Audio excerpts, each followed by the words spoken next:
12월 1일 정치권의 뜨거운 말말말 강아랑의 정치톡 시작하겠습니다. 오늘 첫 번째 정치톡은 돈 넘지 말랍니다. 문재인 전 대통령이 서해 피격 사건 수사에 대해서 서훈 전 실장의 영장 심사 하루 전인 어제 직접 입장을 내놨는데요. 최종 승인자는 본인임을 밝히면서 수사에 대한 불쾌감을 드러냈습니다. 문정부의 대통령 비서실장을 지낸 임종석 전 실장은 도를 넘지 말란 뜻을 이렇게 해석했습니다.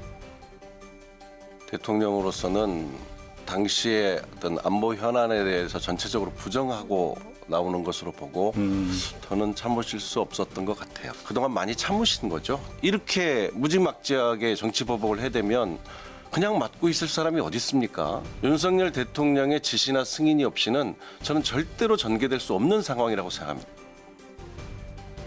참을 만큼 참았다는 해석이 있는 반면에 홍준표 대구시장은 이제야 겁이 나느냐면서 지은 죄만큼 거두는 게 인간사라는 말로 문 전 대통령을 직격했고요. 여당 내부에서도 본인과 관련된 일은 모두 성역이냐, 김정은 수석 대변인답다 등의 정당한 수사에 대한 도 넘은 발언이라면서 강한 비판이 이어졌습니다. 근데 이번에 월북이 맞다라고 본인이 판단했다는 거잖아요. 사법부 판단에 개입하려고 하는 거죠. 서훈 실장 이제 구속영장이 오늘 내일 결론이 나잖아요. 그러니까 구속시키지 말아라는 압박을 하는 거죠.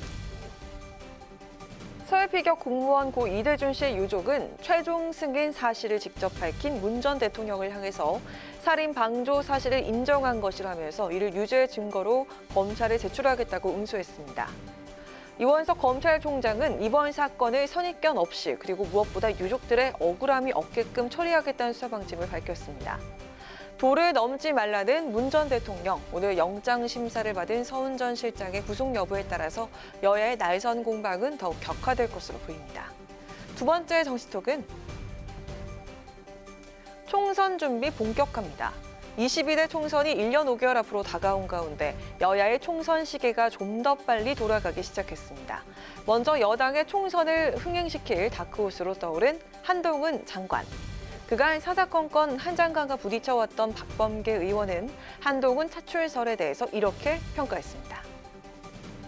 제가 보기에는 정치를 하고 싶어 하는 것 같아요. 일종의 정치를 염두에 둔 거 아니냐라는 생각이 들게끔 하는 그런 태도와 동작들이 꽤 있어요. 예. 발언들이. 예.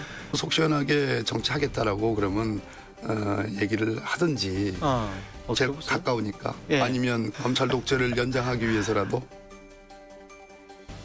그런가 하면 차기 당권을 노리고 있는 국민의힘 안철수 의원은 한 장관의 당대표 출마설에 대해서 은근한 견제구를 날리기도 했습니다.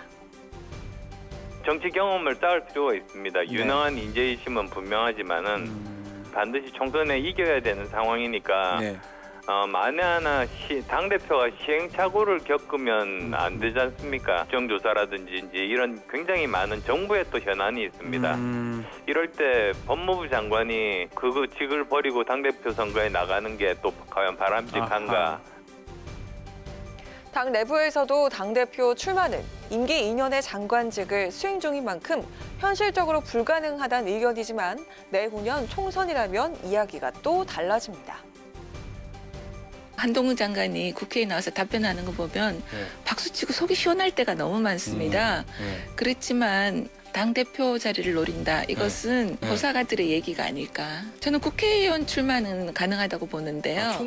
수도권을 견인할 수 있다고 생각합니다. 우리 당의 승리를. 심지어 차기 대선 주자 선호도에서 이재명 대표에 이어서 2위를 차지하면서 존재감을 한껏 키우고 있는 한동훈 장관. 그렇다면 야당의 총선 상황은 어떨까요? 최근 뒤숭숭한 민주당 안팎에서 연이어 소환되고 있는 조국 전 장관. 오늘 자녀 입시 비리와 감찰 무마 의혹 공판에서 검찰이 징역 5년을 구형했습니다. 이 같은 송사를 의식했던 탓일까요? 우상호 의원은 단호하게 출마 가능성을 일축하기도 했습니다.